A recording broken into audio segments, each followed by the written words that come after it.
Good morning students, myself Nisha. So in this video we have studied about the equity shares and preference shares. So meaning of equity shares, advantages and disadvantages, and types of preference shares also we can discuss in this video.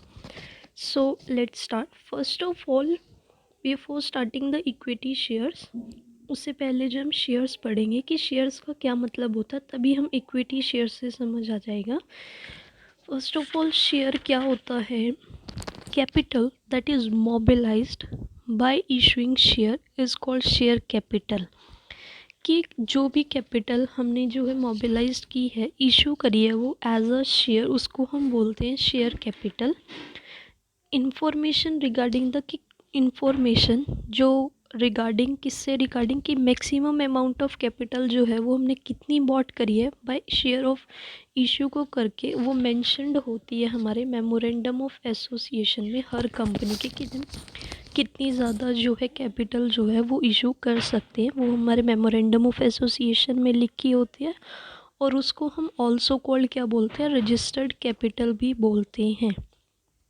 जो हमारी registered capital होती है वो divided होती है हमारे small units में of a given amount में. तो हर एक स्मॉल यूनिट ऑफ जो है वो रजिस्ट्रार का होता है, कैपिटल का होता है, उसको हम बोलते हैं शेयर्स. जो भी स्मॉल यूनिट्स होती हैं रजिस्टर्ड कैपिटल के, उसको बोला जाता है शेयर्स. एग्जांपल क्या आएगा? जैसे कि मेरी रजिस्टर्ड कैपिटल जो है वो 1,00,000 है, और जो सेम इज़ डिविडेंड भी सेम है, और उसको हमने डिवाइड किया 10,000 इक्वल पार्ट्स में ऑफ ₹10 का ईच है. जो वो 10 रुपीज़ का ईच पार्ट है ना, उसको हम बोलते हैं शेयर. तो अब हम समझेंगे कि शेयर कैपिटल क्या होती है. इट रेफर्स टू दो shares which do not carry any preferential right in the payment of annual dividend and the payment of capital in the event of liquidation. कि शेयर कैपिटल हमें क्या कहती है? जो कोई भी अपने साथ जो है प्रेफरेंशियल राइट जो है वो कैरी नहीं करते in the payment of annual dividend के टाइम पर, और जब हम पेमेंट करते हैं कैपिटल की in the event of liquidation. मैं आपको इसको जो है बिल्कुल इजी में समझाऊंगी. ये तो एक जस्ट नॉर्मल इसकी डेफिनेशन हो जाएगी. कैपिटल जो हमने कलेक्ट करी है बाय इशू करके इक्विटी शेयर्स, उसको बोला जाता है equity share capital. In the absence no company can be conceived. जो हमारे equity, those investors to whom equity shares are issued, वो इन्वेस्टर्स जिनको हमने जो अपने इक्विटी शेयर्स जो इशू करे हैं, उनको बोला जाता है इक्विटी शेयर होल्डर्स. और जो इक्विटी शेयर होल्डर्स होते हैं वो हमारे रियल ऑनर्स होते हैं कंपनी के, और उनके पास जो है ना फुल राइट होता है वोट करने का. किसके अंदर? In the meeting of the company के अंदर. और जो हमारे इक्विटी शेयर होल्डर्स होते हैं वो अपॉइंट कर सकते हैं डायरेक्टर, जो हमारी कंपनी को रन कर सकते हैं. दस, जो इक्विटी शेयर होल्डर्स होते हैं वो पार्टिसिपेट करते हैं मैनेजमेंट ऑफ द कंपनी में, लेकिन वो इनडायरेक्टली जो है वो पार्टिसिपेट करते हैं. जो रेट ऑफ डिविडेंड होगा ऑन इक्विटी शेयर्स का वो नॉट सर्टेन होता है, और जो इक्विटी शेयर होल्डर्स होते हैं उनको डिविडेंड जो है वो पे किया जाता है after paying dividend to preference shares. Preference shares को पहले हम डिविडेंड पे करते हैं हमारे प्रॉफिट्स में से, फिर लास्ट में अगर पैसा बचता है तो वो हम इक्विटी शेयर होल्डर्स को दे देते हैं. अगर मेरी कंपनी जो है वो वाइंड अप हो रही होती है, तब जो मेरे इक्विटी शेयर होल्डर्स होते हैं are paid back their capital. उनको हम तब पे करते हैं उनकी capital after paying the capital of to the preference share holders. Preference share holders को देने के बाद it can be therefore said that कि मैक्सिमम जो है वो maximum risk is borne by equity share holders. की मैक्सिमम रिस्क जो है वो इक्विटी शेयर होल्डर्स को होता है. ठीक है, ये थे हमारे इक्विटी शेयर्स. की इक्विटी शेयर्स हमारे कौन होते हैं और क्या चीज़ होते हैं. अब नेक्स्ट हम पढ़ेंगे इसमें कि एडवांटेजेस क्या हैं हमारे इक्विटी शेयर्स के. ए पार्ट आता है एडवांटेजेस टू इन्वेस्टर्स. की इन्वेस्टर्स को क्या एडवांटेजेस है इससे. फर्स्ट इसमें to participate in managerial activities. कि जो इक्विटी शेयर होल्डर्स होते हैं उनके पास जो है फुल राइट होता है वोट करने का और अटेंड करने का मीटिंग ऑफ कंपनी की. रिगार्डिंग उनका जो पार्टिसिपेशन होता है इन मैनेजमेंट में, इक्विटी शेयर होल्डर्स जो है वो अपॉइंट करते हैं डायरेक्टर हु रिप्रेजेंट देम, जो उनको रिप्रेजेंट करता है वो। तो इन अदर वर्ड्स जो इक्विटी शेयर होल्डर्स होते हैं उनका जो है इनडायरेक्ट रोल होता है in the management of the company के अंदर। सेकंड आता है इसमें to earn more by ways of dividend. इसमें क्या है, जो इक्विटी शेयर होल्डर्स होते हैं हमारे, उन्हें हम वट एवर इज़ लेफ्ट, अगर कुछ भी बचता है हमारे पास पेमेंट्स करने के बाद, ऑन इंटरेस्ट ऑन डिबेंचर्स और डिविडेंड देने के बाद प्रेफरेंस शेयर होल्डर्स को, हम उन्हें तभी जो है पैसा देते हैं। मैनी अ टाइम क्या होता है, दिस रेजिड्यूज जो है वो वेरी लार्ज हो जाता है, so the equity share holders जो है वो इंजॉय करते हैं large income by way of dividend में। ठीक है, कि फॉर एग्ज़ाम्पल जो मेरी कंपनी का प्रॉफिट था वो 1 लाख का था, प्रेफरेंस शेयर होल्डर्स को मैंने जो है 40 दे दिया, तो 60 बच गया, एक लार्ज अमाउंट बच गया, तो वो सारा इक्विटी शेयर होल्डर्स का होता है। तो मैनी टाइम्स जो है इक्विटी शेयर होल्डर्स जो है उस डिविडेंड को जो है लार्ज इनकम जो बच जाती है उसको जो है वो इंजॉय करते हैं। थर्ड आता है इसमें to earn capital profits. Very often due to जो लार्ज प्रॉफिट अर्न किया जाता है बाय द कंपनी, जब मार्केट प्राइस होता है इक्विटी शेयर्स का वो बीइंग टू राइज होना स्टार्ट कर देता है, तो इस सिचुएशन में जो प्रॉफिट है वो अर्न किए जाते हैं बाय सेल करके इक्विटी शेयर्स को। सो प्रॉफिट सो अर्नड, जो प्रॉफिट हमने अर्न किया होता है उसको हम बोलते हैं कैपिटल गेंस। तो जो इक्विटी शेयर होल्डर्स होते हैं वो नॉट ओनली अर्न डिविडेंड, वो केवल डिविडेंड ही अर्न नहीं करते हर साल, but sometimes they may earn additional profits, और कुछ टाइम जो है वो एडिशनल प्रॉफिट्स भी अर्न करते हैं सेल करके अपने शेयर्स को, और मेक करके व्हेन देयर मार्केट प्राइस जो है वो अप्रिशिएट किया जाता है। तो ये था टू अर्न कैपिटल प्रॉफिट्स। फिर इसमें आते हैं एडवांटेजेस टू कंपनी, की कंपनी को क्या क्या एडवांटेजेस हो सकते हैं। फर्स्ट आता है इसमें अरेंजमेंट ऑफ परमानेंट कैपिटल, कि जो इक्विटी शेयर होल्डर्स होते हैं वो प्रोवाइड करते हैं हमें लॉन्ग टर्म और परमानेंट कैपिटल कंपनी को। इन इट्स लाइफ टाइम के अंदर कंपनी जो है वो रीपे नहीं कर सकती अपने शेयर कैपिटल को। सेकेंड आता है नो फिक्स बर्डन, कि कोई भी फिक्स बर्डन नहीं होता ऑन द कंपनी में कि उन्हें रिटर्न करने इक्विटी शेयर होल्डर्स या कुछ भी। लाइक जो प्रेफरेंस शेयर होल्डर्स होते हैं कंपनी के, वो नॉट रिक्वायर्ड, उनको रिक्वायर्ड नहीं होता कि वो पे करें डिविडेंड एक फिक्स रेट पर। सो जो इक्विटी शेयर होल्डर्स होते हैं उनको पे किया जाता है dividend out of the residue में, only after the payment of fixed expenses की पेमेंट करने के बाद। थर्ड आता है इंक्रीज इन क्रेडिट वर्दीनेस, जो क्रेडिट वर्दीनेस होती है कंपनी की वो हाई होती है, जिसके जो इक्विटी शेयर कैपिटल जो है वो लार्ज होती है, तो 10 कंपनी की जो कैपेसिटी होती है वो सिक्योर करती है लोन को, एनहेंस करते हैं कंसीडरेबली। लास्ट आती है इसमें नो नीड ऑफ मॉर्गेज, कि इसमें जो है मॉर्गेज की कोई भी नीड नहीं होती, एसेट्स वगैरह को जो है गिरवी नहीं रखा जाता। ठीक है, ये थे कि कंपनी को क्या क्या एडवांटेजेस हैं। अब नेक्स्ट आता है हमारा डिसएडवांटेजेस क्या हैं हमारे इन्वेस्टर्स को। फर्स्ट है अनसर्टेन इनकम, कि जो रेट ऑफ डिविडेंड है वो पे किया जाता है इक्विटी शेयर होल्डर्स को, जो कि फिक्स नहीं होता। जो इनकम है ऑफ इक्विटी शेयर होल्डर्स की वो रिमेन जो है वो अनसर्टेन रहती है, तो इसमें कोई भी गारंटी नहीं होती कि उन्हें जो है डिविडेंड मिलेगा ही मिलेगा, कंपनी को जो प्रॉफिट्स होगा उन्हें नहीं भी मिल सकता। ठीक है, सेकंड पॉइंट आता है लॉस ड्यू टू रिसेशन, कि जब मेरे कंपनी में जो है रिसेशन आ गया उस टाइम पर लॉस भी फेस करना पड़ सकता है, तो उस टाइम पर जो मेरा शेयर का प्राइस है, मार्केट प्राइस जो है वो फॉल कर जाता है। तो थर्ड पॉइंट आता है इसमें लॉस ड्यू टू लिक्विडेशन, अगर लिक्विडेशन हो रहा है कंपनी पे तो इक्विटी शेयर होल्डर्स को पे किया जाता है सबसे लास्ट में, जो अमाउंट ऑफ लॉस है वो वेरी लार्ज होगा, तो इक्विटी शेयर होल्डर्स जो है वो डिराइड कर देंगे ऑफ देयर कैपिटल को। फोर्थ पॉइंट आता है इसमें loss due to speculation, some people जो है वो इंडल्ज करते हैं in the speculation of shares में, इसके रिज़ल्ट में जो मार्केट का जो प्राइस है वो फ्लक्चुएट करने लग जाता है, तो ये जो है राइस भी हो सकता है to the possibility of loss to the share holders. तो ये इसके डिसएडवांटेजेस थे इन्वेस्टर्स को। अब डिसएडवांटेजेस कंपनी को क्या क्या हो सकते हैं। फर्स्ट आता है इसमें no advantage of trading on equity, कि इफ़ द कंपनी जो है वो इशू करेगी ओनली इक्विटी शेयर्स, तो it can not take advantage, तो वो एडवांटेज नहीं ले सकते ट्रेड करने को ऑन इक्विटी पे। तो कंपनी को जो है बोरो करनी पड़ती है कैपिटल उसके एडवांटेजेस करने के लिए।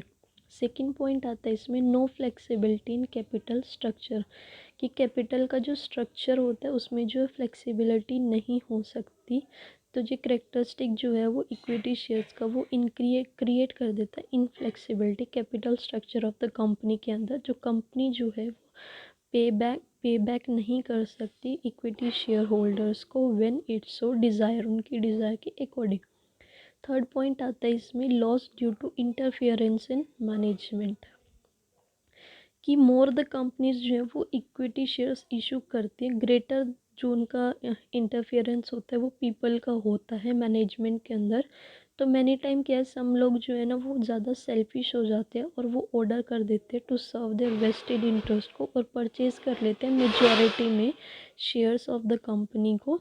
वो फिर वो कंट्रोल लेना चाहते हैं अपने हाथों में इक्विटी शेयर्स का, मतलब मैंने अभी बताया ना कि इक्विटी शेयर होल्डर्स जो है वो रियल ओनर्स होते हैं। तो वो ज़्यादा मात्रा में जो है परचेज़ कर लेते हैं शेयर्स को और फिर वो कंपनी का जो है कंट्रोल अपने हाथों में लेना चाहते हैं, वो सेल्फिश हो जाते हैं। तो किसी कभी जो है इंटरफेरेंस ज़्यादा होने की वजह से भी जो है हमें लॉस हो जाता है हमारी कंपनी को। फोर्थ पॉइंट आता है इसमें more flotation cost compare to other kinds of securities.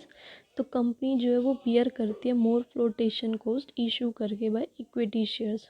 Fifth आता है इसमें नो टैक्स एडवांटेज, कि इंटरेस्ट पे करने के बाद उन डिवेंचर्स को वो शो किया जाता है हमारे अदर एक्सपेंसेस में, profit and loss of the company में। तो जो प्रॉफिट होगा कंपनी का वो रिड्यूस हो जाएगा खुद ही साइमल्टेनियसली। तो कंपनी जो है वो पे करती है लेस कॉरपोरेट टैक्स। सो जो डिविडेंड हमने पे किया होता है इक्विटी शेयर्स होल्डर का वो डज़ नॉट रिड्यूस, वो रिड्यूस नहीं करता अमाउंट ऑफ कॉरपोरेट टैक्स का, बिकॉज उसको हम ट्रीट नहीं करते एक्सपेंसेस ऑफ द कंपनी में। So rather it is treated as a part of divisible profits. तो हम उसको जो है कंसीडर नहीं करते अपने एक्सपेंसिव में कॉरपोरेट टैक्स को, तो उसको जो है हम ले लेते हैं पार्ट में ले लेते हैं डिविजिबल प्रॉफिट। तो ये जो थे ये इसके डिसएडवांटेजेस थे। अब हम पढ़ेंगे कि प्रेफरेंस शेयर्स क्या होता है। अभी हमने पढ़ा था इक्विटी शेयर्स क्या होते हैं, उसके एडवांटेजेस इन्वेस्टर्स को क्या है, कंपनी को क्या है, डिसएडवांटेजेस क्या थे। अब हम इसमें पढ़ रहे हैं प्रेफरेंस शेयर्स।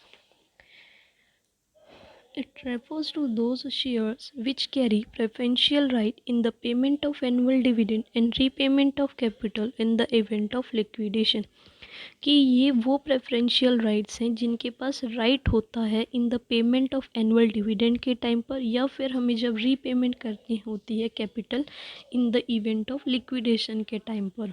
ये इक्विटी शेयर होल्डर्स से बिल्कुल अपोजिट्स होते हैं। ये जो है हमारा लॉन्ग टर्म और मीडियम टर्म फाइनेंशियल नीड्स होती है कंपनी की।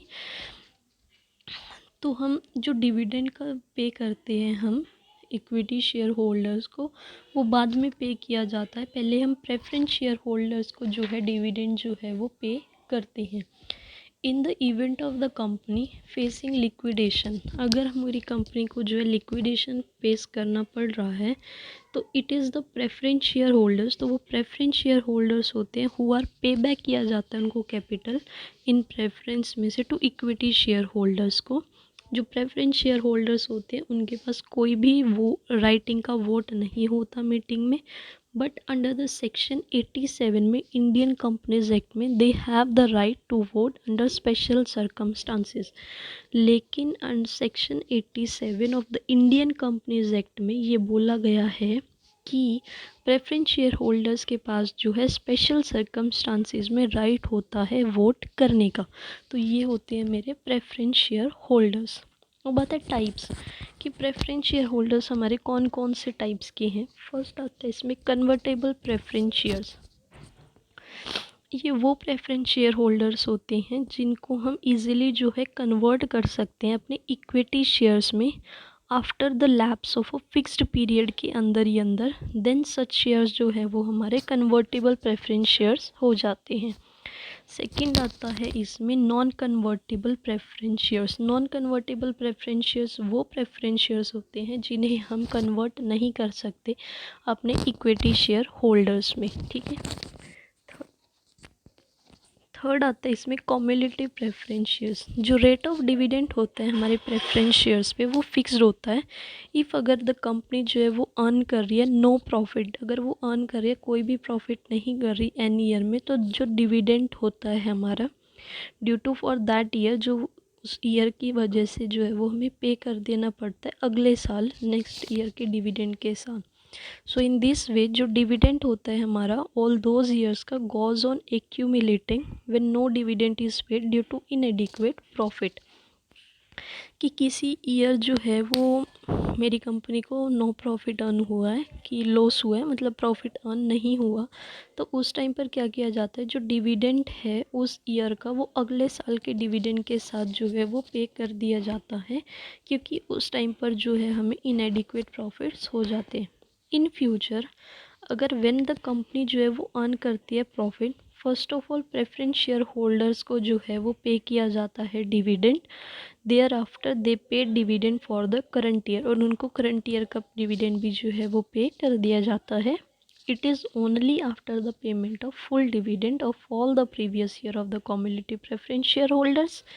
लेकिन वो तभी किया जाता है पहले जो है पिछले पुराने का जो है प्रेफरेंस शेयर होल्डर्स को जो है पैसा दिया जाता है, तभी जो है हम अगला रेसिडुअल प्रॉफिट्स देते हैं हमारे इक्विटी शेयर होल्डर्स को। फोर्थ आता है इसमें नॉन कम्युलेटिव प्रेफरेंस शेयर्स।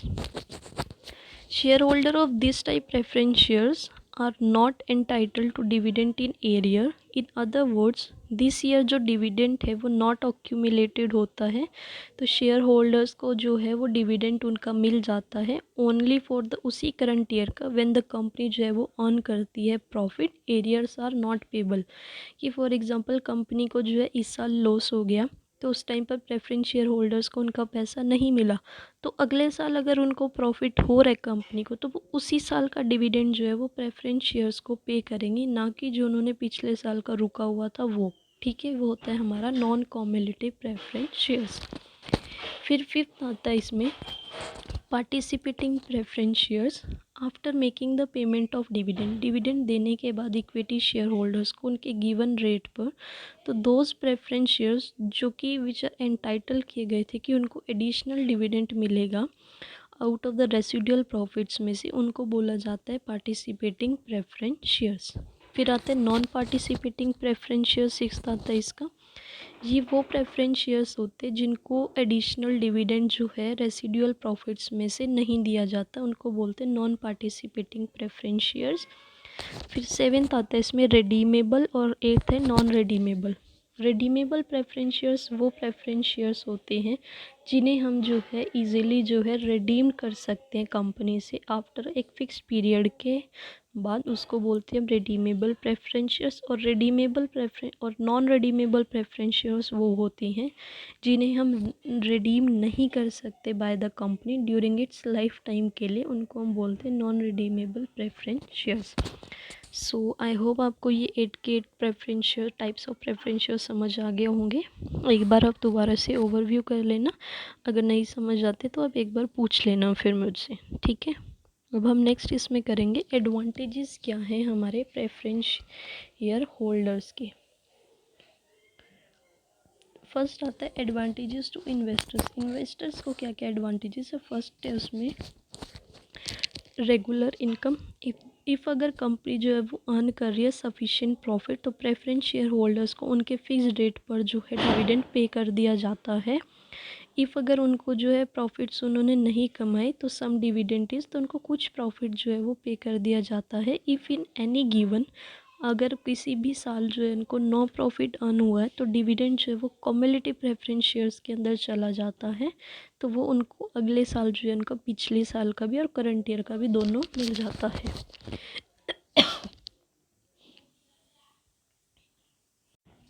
अब इसमें सेकेंड इसका एडवांटेज होता है preference eight the time of liquidation, कि जब मेरी कंपनी में लिक्विडेशन हो जाती है तो उस टाइम पर जो है प्रेफरेंस शेयर होल्डर्स को जो है प्रेफरेंस दी जाती है, उनको जो है पहले जो है उनकी डिविडेंड जो है उन्हें वो पे किया जाता है, फिर जो है बाद में जो है वो इक्विटी शेयर होल्डर्स को दिया जाता है।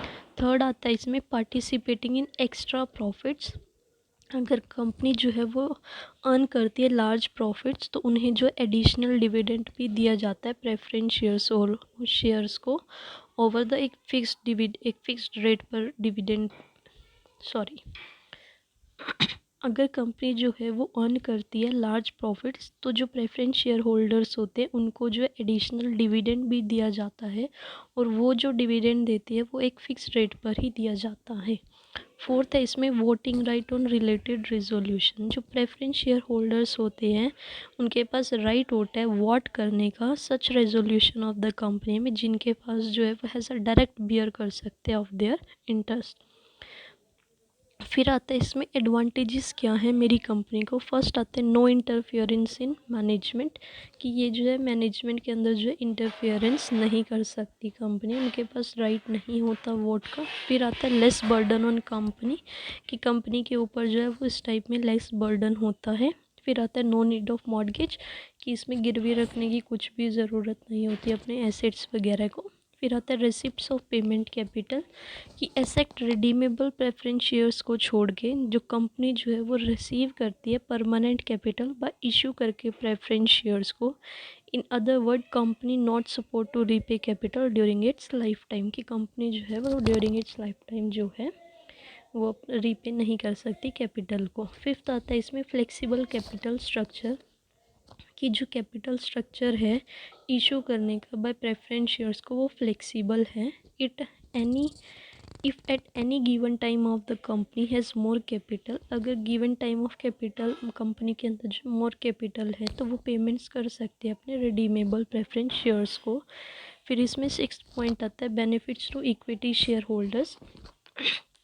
इक्विटी शेयर होल्डर्स को भी जो है इसमें बेनिफिट हो जाता है, क्योंकि सबसे पहले जो है हम प्रेफरेंस शेयर होल्डर्स को उनका मनी दे देते हैं, फिर एक फ़िक्स रेट पर जो है उनको मनी देते, जो अमाउंट बच जाता है प्रॉफिट्स में से वो सारा का सारा जो है वो इक्विटी शेयर होल्डर्स के पास चला जाता है। ये थे एडवांटेजेस टू कंपनी। अब हम करेंगे इसमें डिसएडवांटेजेस क्या हैं हमारे। फर्स्ट इन्वेस्टर्स का क्या है, no participation in extra profits, कि जो प्रेफरेंस शेयर होल्डर्स होते हैं वो एक्स्ट्रा प्रॉफिट्स में जो है पार्टिसिपेट नहीं कर सकते। फिर सेकंड है no participation in surplus at the time of winding up, कि जब मेरी कंपनी जो है वो वाइंड अप होने लगती है उस टाइम पर अगर मेरे पास मेरी कंपनी में सरप्लस है तो प्रेफरेंस शेयर होल्डर्स जो हैं वो उसमें पार्टिसिपेट नहीं कर सकते। थर्ड है no participation in managerial activities, कि प्रेफरेंस शेयर होल्डर्स के पास जो है वो राइट नहीं होता वोट करने का, तो जो भी मेरे मैनेजरियल एक्टिविटीज़ होंगी तो प्रेफरेंस शेयर होल्डर्स के जो भी इन्वेस्टर्स है वो उसमें पार्टिसिपेट नहीं कर सकते। फोर्थ है इसमें no legal right to get dividend, उनके पास कोई भी लीगल राइट नहीं होता प्रेफरेंस शेयर होल्डर्स के पास कि वो डिविडेंड ले सकते हैं। They can not take any legal action, वो कोई भी लीगल एक्शन नहीं ले सकते अगेंस्ट द कंपनी। फिर डिसएडवांटेजेस क्या है मेरी कंपनी को, फिक्स्ड बर्डन, कि जो प्रेफरेंस शेयर होल्डर्स होते हैं उनके पास जो है उनको एक पे करना होता है, हमें एक फ़िक्स डिविडेंड देना होता है एक ही रेट पर, तो उनके पास जो है फिक्स बर्डन होता है कंपनी का। सेकेंड है नो टैक्स एडवांटेज, कि प्रेफरेंस शेयर होल्डर्स के पास जो है कोई भी टैक्स का एडवांटेज नहीं होता। लास्ट पॉइंट है इसमें dissatisfaction of equity share holders, कि प्रेफरेंस शेयर होल्डर्स जो है वो एंटाइटल्ड होते हैं to dividend at fixed rate, before any dividend जो है वो पे नहीं किया जाता इक्विटी शेयर होल्डर्स को। ड्यूरिंग डिप्रेशन और व्हेन द कंपनी जो है वो अर्न कर रही है वेरी थोड़ा सा ही प्रॉफिट, तो प्रेफरेंस शेयर होल्डर्स जो है वो मोस्टली रिसीव करते हैं dividend but not the equity share holders, तो इक्विटी शेयर होल्डर्स को जो है डिविडेंड नहीं मिलता क्योंकि उनके पास जो है कुछ भी नहीं बचता, तो इसलिए डिससेटिस्फेक्शन हो जाती है ऑफ इक्विटी शेयर होल्डर्स। तो ये थे इसके सारे के सारे disadvantages of preference share holders. So I hope आपको ये सब समझ आ गया होगा, एडवांटेजेस डिसएडवांटेजेस उसके टाइप्स, मतलब शेयर कैपिटल क्या होता है। सो आई होप आपको सारा समझ आया होगा। अगर आपको समझ आया तो thank you so much. If you like it then please subscribe my channel. Thank you.